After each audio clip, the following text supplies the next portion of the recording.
cada vez que elegimos un tema, yo creo que es el corazón de Dios para nosotros en ese momento y en ese tiempo. Entonces, desatar es soltar algo que está atado, es abrir lo que está encerrado, es liberar, es de una raíz griega que quiere decir soltar o dejar libre. O sea, de todo esto hemos hablado, pero yo no quiero cerrar este tema sin darle un poco de humanidad a la unción, porque hay gente que ha recibido unción. Todos nosotros hemos recibido la unción permanente. Es la unción, el sello de salvación. Pero otros han recibido unciones particulares, que son como dones que Dios otorga dentro del cuerpo de Cristo para edificar a la iglesia. Y es penoso que gente que haya recibido unciones extraordinarias y poderosas finalmente terminen siendo comidos por la misma unción. Pasó con Sansón, extraordinario hombre, que Dios lo unge desde el vientre de su madre. Y luego la misma unción se lo come vivo, se lo tragó. La fuerza descomunal que tenía, esa misma fuerza la usó para caminar su propio camino. Entonces, por eso, vaya conmigo a 2 de Samuel, en el capítulo 21. 2 de Samuel, capítulo 21. Y quiero compartirle con usted en esta mañana algunos principios. Les dije que estaba leyendo varios libros sobre unción y he tomado algunas notas del pastor Quitín Silva. Él escribe, pero de una manera amplia, sobre los ungidos, cómo se cansan. También Benny Hinn escribe sobre este tema, y otros pastores más como Jesse Franklin, pastor americano de Estados Unidos, él escribe también sobre este tema. He leído, pero he escogido este pasaje de 2 de Samuel, capítulo 21, versículo 15. Aquí hay una parte de la historia de David y dice: volvieron los filisteos a hacer la guerra a Israel, y descendió David y sus siervos con él, y pelearon con los filisteos, y David se cansó. Isbi-Benob, uno de los descendientes de los gigantes, cuya lanza pesaba 300 siclos de bronce, y quien estaba ceñido con una espada nueva, trató de matar a David.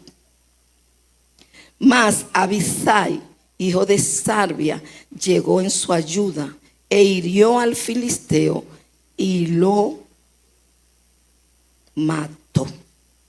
Entonces los hombres de David le juraron diciendo: nunca más de aquí en adelante saldrá con nosotros a la batalla, no sea que apagues la lámpara de Israel. David, todos nosotros sabemos que fue ungido, si no todo, la mayoría, que David fue ungido por mandato de Dios. De los hijos de Isaí, ungieron a David como rey, sucesor de Saúl, que le había fallado a Dios. Y la palabra de Dios dice: y encontré a David mi siervo y lo ungí. Ya hemos hablado cómo se usaba la unción en la antigüedad. No era más que Dios elegía personas, reyes, sacerdotes, profetas, y pedía que se le derramara el cuerno de la unción. Era derramar aceite. Dios también dio instrucciones de cómo debía de sacarse el aceite de la unción. No era cualquier aceite que se cogía un pote de aceite y se le echaba. No, tenía unas especificaciones. Eso lo encontramos en Éxodo capítulo 30, ya hemos hablado. Hoy quiero cerrar este tema de la unción con esto. Los ungidos se cansan. Mira a ver el que está al lado suyo y dígaselo suavecito, que todo el mundo sepa, porque quiero humanizar la unción. Los ungidos se cansan. La unción es divina. Los portadores de la unción somos humanos. Quien unge es Dios. Quien elige para ungir es Dios.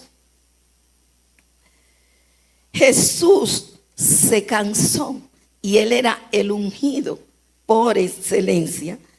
Todos nosotros hemos leído una y otra vez, y yo creo que somos conocedores de esta historia, de esta porción de la palabra de Dios que está en Isaías 61. La profecía está en Isaías 61, pero en Lucas capítulo 4 y versículo 18 está el cumplimiento de eso. Y es Jesús que, tomando el libro del profeta Isaías, estando en una reunión de la sinagoga donde se celebraba el culto, él tomó el libro y dijo: el Espíritu del Señor está sobre mí, por cuanto me ha ungido para dar buenas nuevas a los pobres. Me ha enviado a sanar a los quebrantados de corazón, a pregonar libertad a los cautivos y vista a los ciegos, a poner en libertad a los oprimidos y a predicar el año agradable del Señor. La unción del Señor. Él lo dijo: yo he recibido una unción para hacer esto.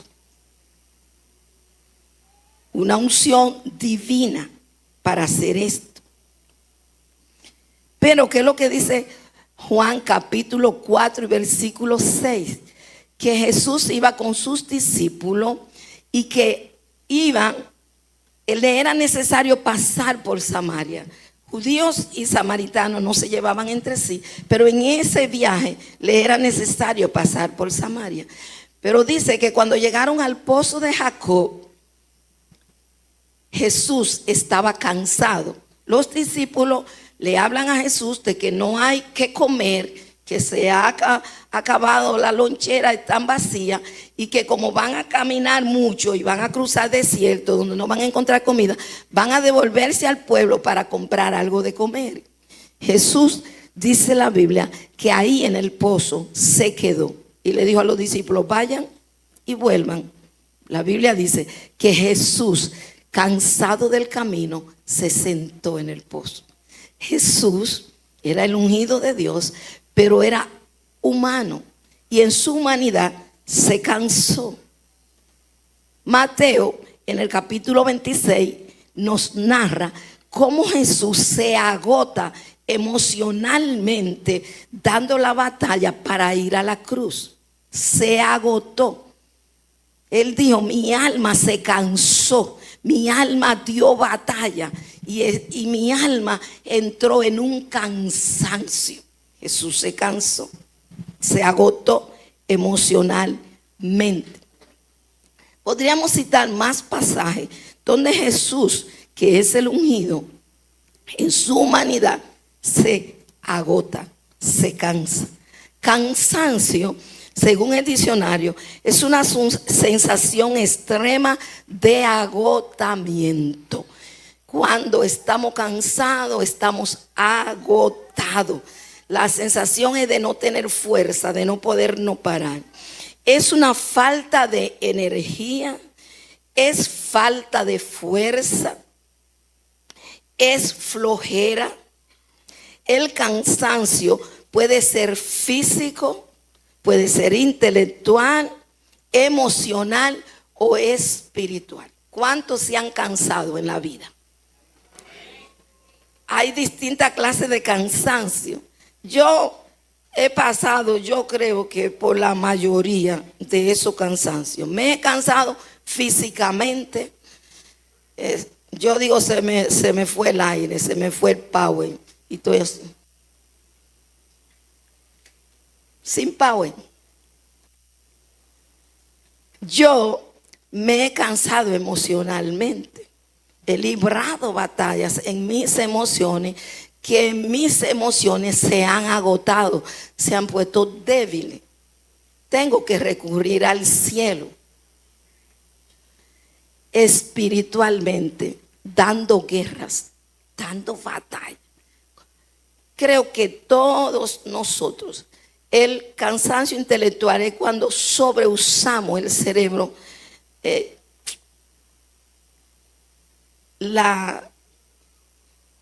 Los estudios a veces intensos, fuertes, agotan a uno intelectualmente. Y recuerdo que nosotros haciendo la licenciatura que da Asamblea de Dios para sus ministros y líderes, estábamos en una ocasión, eso es un año de clase en un mes. Tú tienes que ajustar todo para rendir y no quemarte. Un año en un mes. Casi siempre había que casi amanecer. Dormíamos 2 horas o 3 horas, porque para poder completar la tarea tenía que ser así. Y recuerdo que estaba el pastor Ulises López, ya un señor con edad, y de pronto él suelta todos esos libros. Eran la mesa así llena de libros en el Instituto Bíblico, llena toda la mesa y todo el mundo ahí. Y de pronto Ulises se para y tira todos esos libros así. Y dice: estos gringos no saben con lo que yo me crié para venirme a matar en un mes. Sentíamos que nos mataban. De pronto sentía uno que el cerebro se segmentaba así, que tú no sabías ni quién era en ese momento. Hay muchísimas anécdotas de los pastores cuando toman ese entrenamiento intensivo. Uno se agota, se cansa. Pues también los hombres ungidos, las mujeres ungidas, la gente que Dios llama, que Dios aparta, que Dios le da especialidades, pero los ungidos permanentemente que reciben la unción de salvación, es posible que se cansen. En el sentido bíblico, la unción, ya lo saben, es derramar aceite sobre alguien, como ocurre en el Nuevo Testamento, en el Antiguo Testamento. En el Nuevo Testamento, la unción es recibir la gracia de Dios y la comunión especial del Espíritu Santo. Ser ungido es ser señalado o consagrado. Se usaba en la antigüedad el aceite. En la gracia, la unción se da por el Espíritu Santo. ¿Me están entendiendo?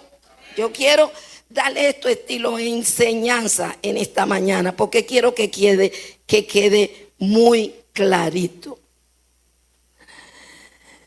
Tu unción es como eres empoderado. Hay una unción general de la que hemos hablado muchísimo para entender lo que es permanente. Y hay una unción particular para hacer cosas que Dios nos pide, para llevarle gloria a su nombre y para la edificación del cuerpo de Cristo. Lo que Dios determina con un ser humano, nosotros no podemos intervenir. En la iglesia de Antioquía había un mover, había una gloria, había una unción. Y de pronto el Espíritu Santo, a través de profetas que había en la iglesia, dice: apártenme a Saulo y a Bernabé para la obra que lo he llamado. La iglesia ora, empodera a Pablo y a Bernabé para salir, y ya lo de ahí en adelante es una historia extraordinaria. En hebreo hay una palabra para unción así, especial, particular, y es la palabra shemen. Esta era esa unción particular que recibía ese ungimiento de aceite aromático. Shemen, se derramó el aceite sobre David. Shemen, se derramó el aceite sobre Saúl. se derramó el aceite sobre profetas y reyes. La otra palabra que se usa es muchat, y es la que se usa para desempeñar un oficio. Ejemplo de esto, Moisés para ser libertador de Israel. Débora para ganar la batalla contra los opresores de Israel. David para asumir el reinado en Israel. Elías para ser el profeta de fuego. Elías no solo hizo que descendiera fuego frente a los 450 profetas de Baal. En otro momento el rey lo manda a buscar con 50 soldados y él dice que baje fuego del cielo y lo consuma. Y por 2 veces hizo que fuego descendiera. Ustedes han leído eso en la Biblia. Él recibió esa unción de ser un profeta de fuego. Eliseo recibe la unción para ungir reyes e ungir profetas. Y así nosotros podemos encontrar cantidades de historia. Pablo recibe esa unción para predicar el evangelio a los gentiles, y Pedro recibe una unción para predicar el evangelio a los judíos. Entonces, hay unciones tan diversa como diversa es la necesidad del cuerpo de Cristo, que es la iglesia. Y Dios derrama esa unción de acuerdo a la necesidad de su cuerpo, que es la iglesia. Amén. Dice el pastor Quintín que un gran poder implica una gran responsabilidad. Todo el que es llamado para hacer algo en el cuerpo de Cristo de manera particular, eso Dios le va a dar la unción, le va a dar el poder, le va a dar las herramientas, le va a dar, si necesita finanzas, Dios la proveerá. Pero eso conlleva una gran responsabilidad. Dígale al que está al lado suyo: eres responsable por lo que reciben. Les digo que cada enseñanza que usted recibe desde este púlpito, por mí que soy su pastora, por uno de los líderes principales de la iglesia que tenemos aquí, cada enseñanza, cada tema, esta iglesia, todos nosotros tenemos que asumir compromiso y responsabilidad por lo que recibimos. Amén. Digan amén. No me diga después delante del cielo: no me voy a presentar con quejas ya diciendo: ay, ese hermano no quiso, ese hermano no caminó. No. Yo quiero que todos los que están aquí, ungidos del Señor, caminen en lo que Dios le ha dado. Le lleven honra y gloria a Dios con lo que Dios ha puesto en su mano. Amén.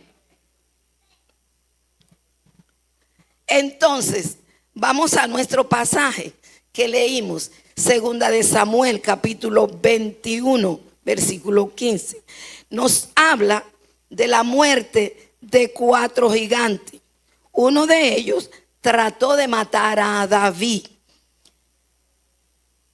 David, el más terrible guerrero, con unción de guerrero, se inicia de una manera inesperada como matador de gigantes, por un desafío que ve frente al pueblo de Dios.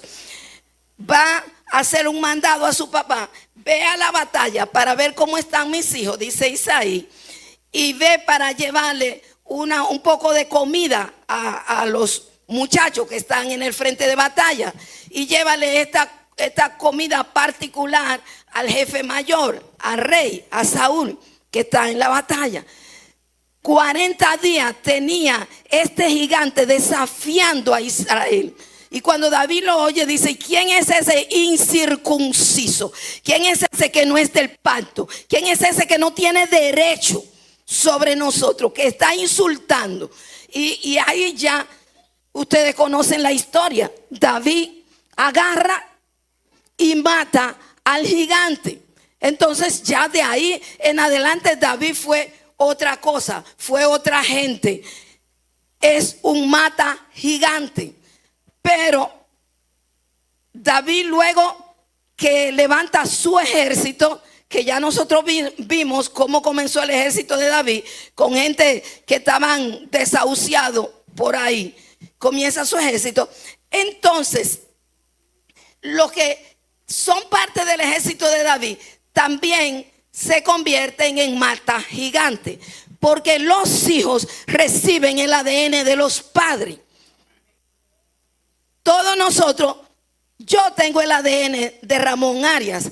Si me hicieran a mí una prueba de ADN, recuerdo cuando mi papá pidió a sus hijos para llevarlo a Estados Unidos, a una de mis hermanas, a la más pequeña, lo que más se parece a mi papá, a ella no la avisaron.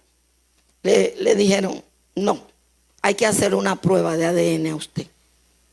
La marcaron y hubo que hacer una prueba de ADN.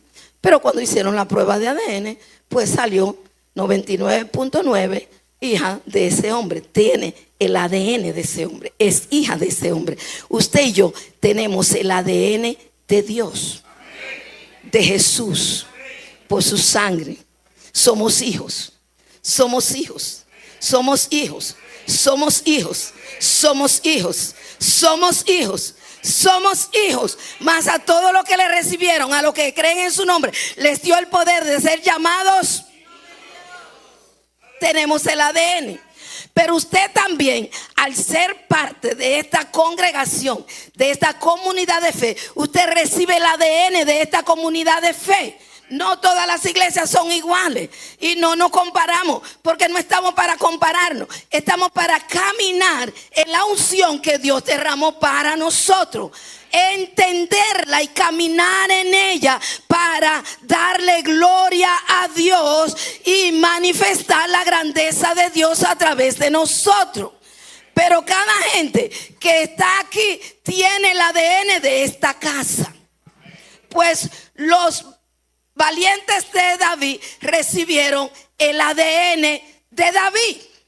Amén. ¿Qué pasó? Que uno de esos gigantes, que se llamaba Isbi Benob, el versículo 16 que leímos de Samuel, primera de Samuel, segunda de Samuel, capítulo 21, ese gigante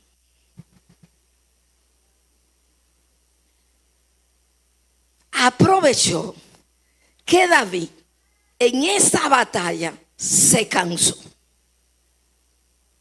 Es una de las guerras con los filisteos, eterno enemigo de Israel. David se enfrenta como siempre acompañado de sus siervos, pero David se cansó. David había establecido una marca de ser un mata gigante. No nos hace inmune el ser gente bien cristiano, bien intencionado, que amamos al Señor. No nos hace inmune al cansancio. No nos hace inmune a la tentación del enemigo o a que el enemigo venga contra nosotros. No nos hace inmundo, aunque hayamos ganado muchísimas batallas. David había ganado cantidades de batallas. Extraordinario guerrero. Nadie se comparaba a ese hombre. Pero ¿qué pasó?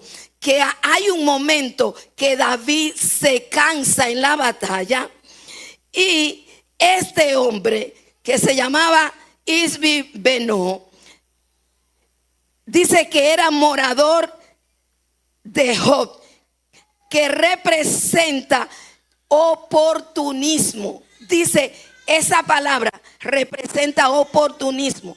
El enemigo va a aprovechar nuestra situación y circunstancia para atacarnos.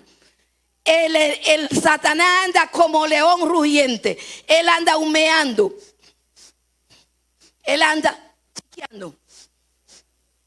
A ver, ¿dónde hay un guerrero que está débil? ¿Dónde hay un guerrero que está vulnerable? Toque al que está a su lado y dígale, eres un guerrero. Dígaselo otra vez. Pero eso no quiere decir que Satanás no andará humeando a ver cómo está ese guerrero. Y eso fue lo que pasó en esta ocasión. Él va a chequear para ver si hay descuido en nosotros, si estamos cansados nosotros, si estamos débiles, si se nos han agotado las fuerzas. Satanás va a aprovechar circunstancias. ¿Cuál es la circunstancia de David? Es un cansancio físico por la batalla, pero Satanás aprovechará el cansancio físico, el cansancio emocional o el cansancio espiritual. Lo va a aprovechar, y nosotros como hijos de Dios tenemos que entender eso. Tenemos que conocer eso, y tenemos nosotros que ser conscientes de nuestra condición. Porque a veces no somos conscientes.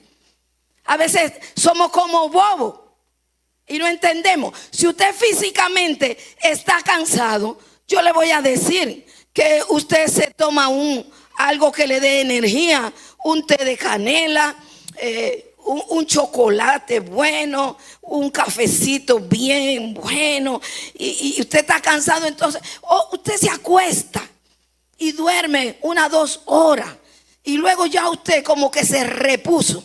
Pero cuando usted se cansa espiritualmente, eso no se quita con un cafecito ni con un chocolate de agua, no se quita con un té de canela. Cuando usted se cansa espiritualmente, necesita ingredientes espirituales para combatir su cansancio. Y a veces lo que hacemos es quedarnos de bobo, que Satanás dice: no exprese tu condición, no lo hable con nadie, que van a pensar que ese líder tan fuerte, tan imponente siempre, ahora va a decir que espiritualmente se siente agotado. Pues mire, déjeme decirle, cuando Jesús se sintió agotado, vino y se lo dijo a Pedro, a Juan y a Jacobo. Le dijo: yo estoy cansado, yo estoy agotado, mi alma está triste. Se lo dijo. Si Jesús los dijo, dígalo usted también. Busque a los íntimos, busque a los cercanos, busque a alguien con quien usted tenga confianza, que no le va a condenar ni le va a juzgar, que le va a levantar los brazos y le va a ayudar. ¿Me entendió eso? Porque hay gente que se muere ahí, y después el olor a muerto es lo único que uno sabe que se murió.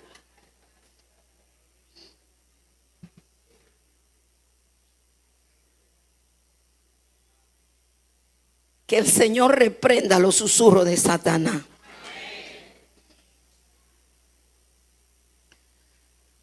¿Qué es lo que dice el versículo 17? Mas Abisai llegó en su ayuda. Abisai era un sobrino de David, era uno de los valientes. Siempre Dios va a tener un Abisai para nosotros, que nos defienda, listo, dispuesto, atento. Siempre Dios tendrá un Abisai para nosotros. ¿Qué es lo que dice ahí? Versículo 17. Ahí dice: mas Abisai, hijo de Sarbia, llegó en su ayuda, hirió al filisteo y lo mató. Los Abisai matan los gigantes que nos atacan. El espíritu de Abisai es ese hermano que siempre está dispuesto a levantarnos los brazos.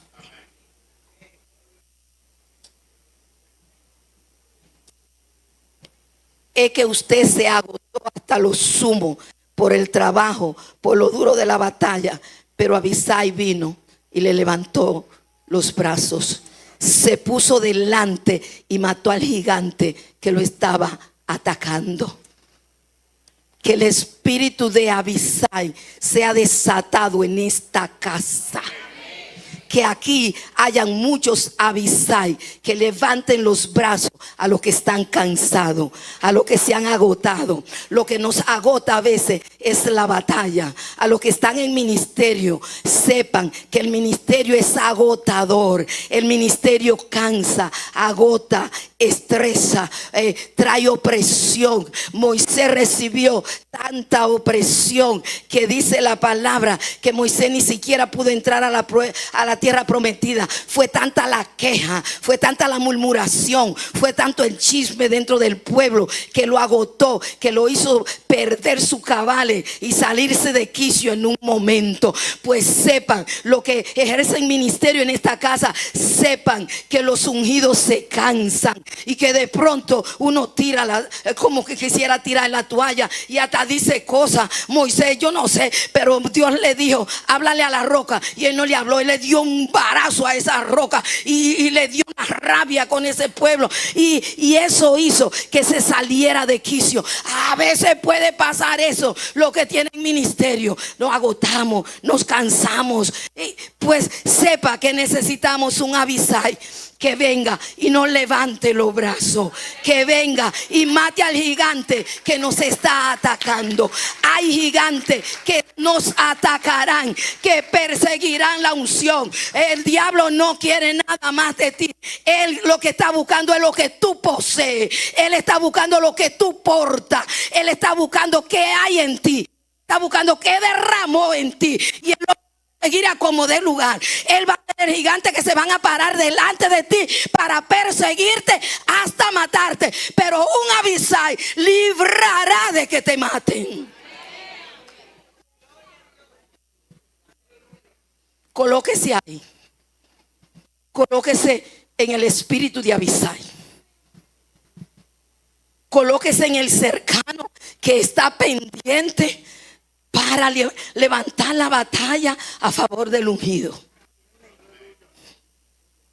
Usted sabe, lo único que a veces nosotros sabemos hacer es señalar al que fue herido, al que está derrumbado, al que no puede caminar. Y hay un dicho que lo repiten muchísimo y dice: los únicos que entierran a su soldado herido son la gente de la iglesia. El Señor reprenda al diablo. Aquí se cae eso. Aquí gente cansado o gente herido va a encontrar un Abisai que le mate al gigante, que lo defienda. Lo que dijo, se juntaron entonces la gente del ejército y dijeron de David: nunca más tú saldrás a la guerra, nunca más, porque tú viste a punto de ser muerto, y matándote a ti se apagaría la lámpara de Israel. ¿Por qué? Porque Satanás persigue la unción que Dios derramó en ti. La unción es como una lámpara que alumbra a otro. Cuando tú caminas, otros caminan. Cuando tú avanzas, otros avanzan. Cuando tú coges espada, otros cogen espada. Cuando otros matan gigantes, tú matas gigantes. Ay, pero el diablo no está contento con eso. El diablo perseguirá lo que hay en ti. Él perseguirá la asignación. Él perseguirá la unción. Él perseguirá lo que Dios derramó sobre ti. Que el Señor lo reprenda y que nosotros lo entendamos. Que nosotros entendamos que hay que cuidar a los ungidos. Que los Abisai están para levantar los brazos.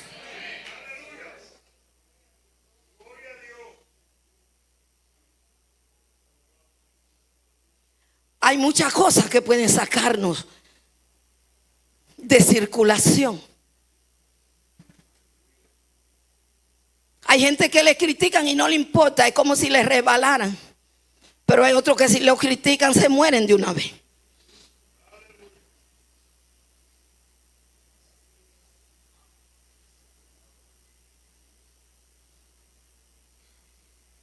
Iglesia, necesitamos entender los tiempos que estamos viviendo.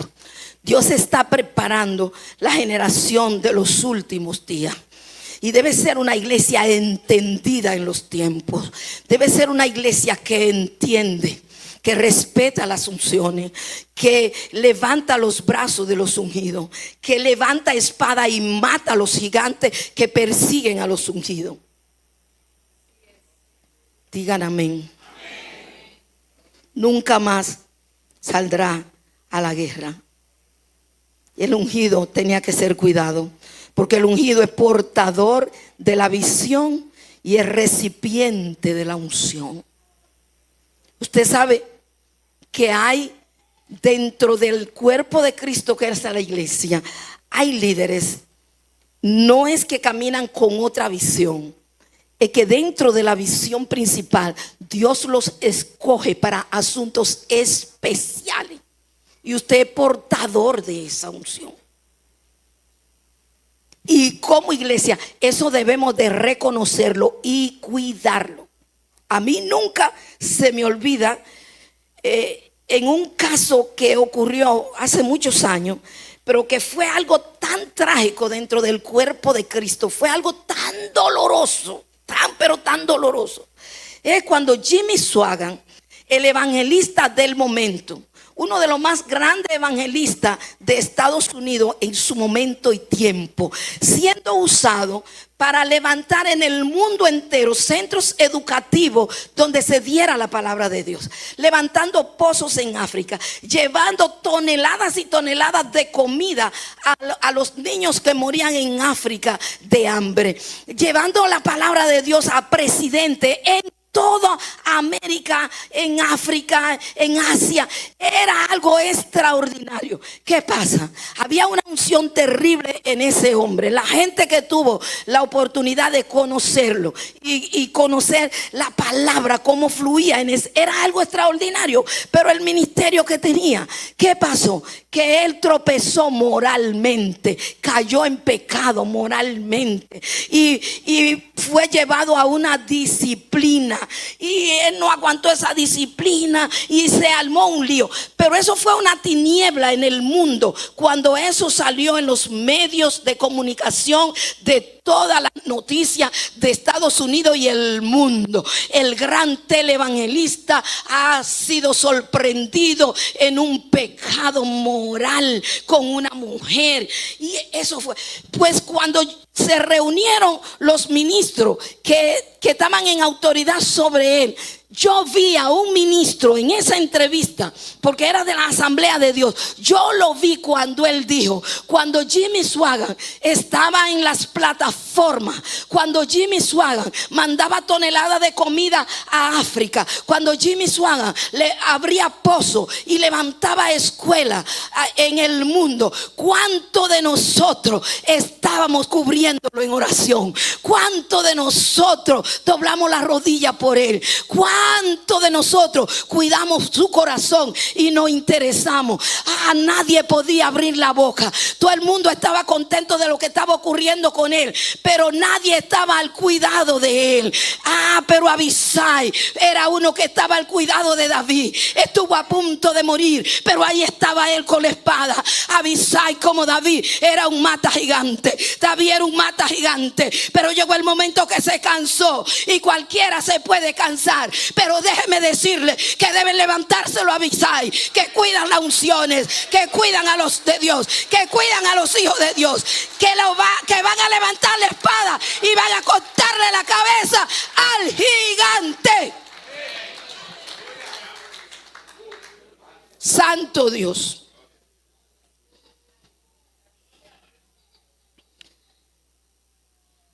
Llegó Abisai en ayuda. Cierra un minuto sus ojos, un minutito, y reciba el espíritu de Abisai. Ser una persona que ayuda, que levanta los brazos, que ora por los demás, que aconseja tiernamente, que toca el corazón.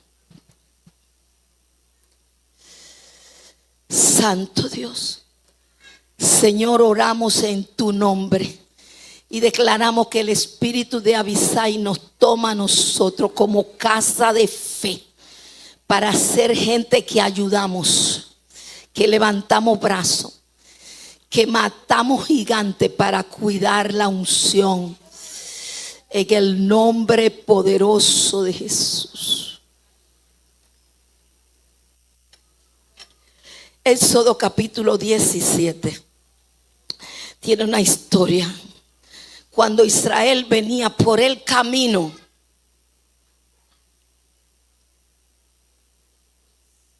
cuando hablan la gente entre sí me distraen. Santo Dios. Israel venía por el camino y le pidió ayuda a Amalek. Necesitaban agua, necesitaban pasar por ese territorio. Y Amalek no quiso. Y lo que dice la historia es que Amalek atacó la retaguardia, donde venían los débiles y los cansados. Éxodo capítulo 17. Éxodo capítulo 17. Está esa historia. Atacó a Amalek. Cuando no es Deuteronomio capítulo 25 que está. Lo que en Deuteronomio 25 lo que está es cuando Dios le dice a Saúl: Saúl, ataca a Amalek y erradícalo de la tierra. Porque cuando el pueblo mío venía cansado y exhausto, Amalek lo atacó. Amalek va a atacar a los débiles. Es un espíritu de ataque. Es un espíritu gigante que atacará a los débiles.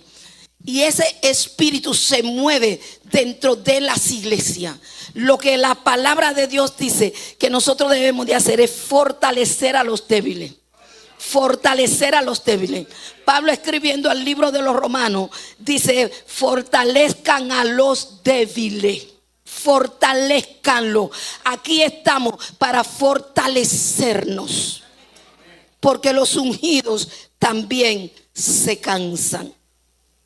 El versículo 18, hay otro gigante de ahí de segunda de Samuel 21. ¿Y qué es lo que dice el versículo 18? Dice: otra segunda guerra hubo después en God contra los filisteos. Entonces Sibecai, Husatita, mató a Asad, quien era uno de los descendientes de los gigantes. Pareciera como si a Israel lo persiguieran gigantes. Eran hombres de estatura proporcionalmente alta frente a los de Israel. Era como una persecución. Este nombre, dice el ministro, que significa hoyo. Satanás siempre buscará un hoyo para destruirlo. ¿Quién es que nos saca del hoyo? La Biblia dice que es el Señor que nos saca del hoyo. Pacientemente esperé a Jehová, se inclinó a mí y me hizo sacar del hoyo, del pozo cenagoso, del hoyo de la desesperación. Sepa que Dios siempre, no importa el hoyo donde el diablo te haya metido, no importa el hoyo que él haya cavado, el Señor está arriba. Para salir de un hoyo siempre se necesita uno que esté arriba. Y el Rey de Gloria, el Dios nuestro, el Salvador eterno, siempre está arriba. Siempre podemos levantar nuestra cabeza. No importa en el hoyo donde esté, va a salir de ahí. Va a salir de ahí. Va a salir de ahí. No importa el hoyo que el diablo cavó para ti, va a salir de ahí. Aquí fue muerto este gigante. 4 gigantes muertos en ese ejército. Satanás siempre trabajará para llevarnos a vergüenza, a culpa, a temor. Ese es el trabajo de Satanás. Llevarnos, nos somete a opresión a través de su maldad. Nos lleva a vergüenza. Dice que Sibecai mató a Asad, o Sipai, que en Segunda de Crónica es el mismo, Segunda de Crónica 20. Cuando se derrota al gigante del hoyo, se humilla al enemigo y se engrandece a Dios y se exalta el nombre de Dios. Todos nosotros hemos sido ungidos para llevarle gloria a Dios, para exaltar su nombre a través de nuestra vida. Pero Satanás te lleva al hoyo, te hiere, te pone en vergüenza, te pone en temor, para que el nombre de Cristo sea enlodado. Que el Señor reprenda al diablo y a todos sus demonios. Y si estás en un hoyo, hoy es el día para tú salir de ahí. Tengo muchas cosas escritas aquí, pero quiero terminar. Como iglesia, como hijos de Dios, como siervos del Señor, ¿qué legado vamos dejando para que la próxima generación vaya aprendiendo? Por lo que el sobrino de David, Abisai, mató el gigante, fue porque él con David aprendió a matar gigantes. La generación que está creciendo debe aprender de nosotros a matar gigantes. Si nosotros no caminamos primero y después cuando nosotros nos cansemos, ya yo estoy entrada en edad, ya ahorita estoy yo tembloroquiosa, y tal vez tengan, si no me voy al cielo pronto, tengan ustedes que entrar conmigo agarrada o con un batón así. Pero yo quisiera que la generación que me sigue a mí sea 1000 veces más que yo. Yo quiero ser que si yo he matado a un gigante, ellos puedan matar 4 gigantes. Ese es mi deseo, y yo quiero que cada uno de nosotros tenga esa intención. Yo voy a pisar firme, yo voy a blandir mi espada, yo voy a matar gigantes, porque los que vienen detrás de mí deben matar más gigantes. Yo les he dicho que estábamos nosotros en Costa Rica visitando a Débora y a Misael cuando estaban en su escuela de misiones, y fuimos al culto de la iglesia Oasis de Esperanza, una de las iglesias más grandes de Asamblea de Dios en Costa Rica, y fuimos al culto del domingo. Y cuando fuimos, el pastor estaba predicando un mensaje de ofrenda. Él quería que la iglesia ofrendara. Ellos tenían en ese tiempo en el centro de San José una de las más grandes instalaciones. Tenían escuela, tenían librería, tenían gimnasio, tenían un gran salón de iglesia extraordinario. Pero el pastor habían comprado una finca para hacer una iglesia más grande que esa, con mayor facilidades. Y se le levantaron gigantes adentro diciendo: ¿para qué? Nosotros estamos cómodos aquí, nosotros estamos bien, ¿qué es lo que? Y él estaba predicando un mensaje de ofrenda ese día. ¿Y sabe lo que él dijo? Él dijo: si yo no le doy un desafío mayor a esta generación, que es mi generación, luego ellos no serán desafiados para alcanzar algo mayor. Si ustedes están cómodos aquí, yo no estoy cómodo, decía el pastor.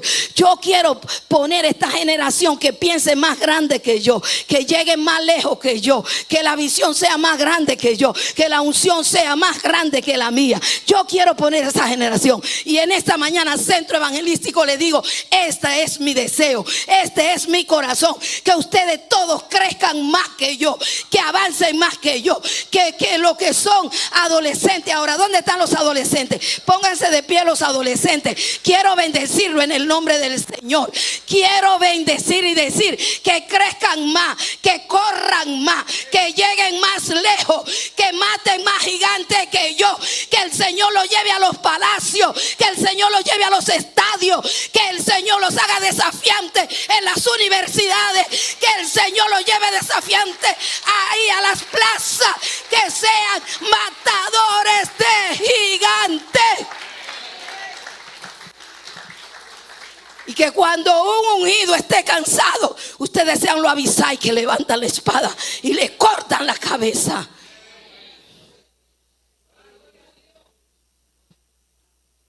Quiero cerrar este tema en esta mañana diciéndole: vamos por los cansados. Levantemos a los cansados. Los Abisai, pónganse de pie.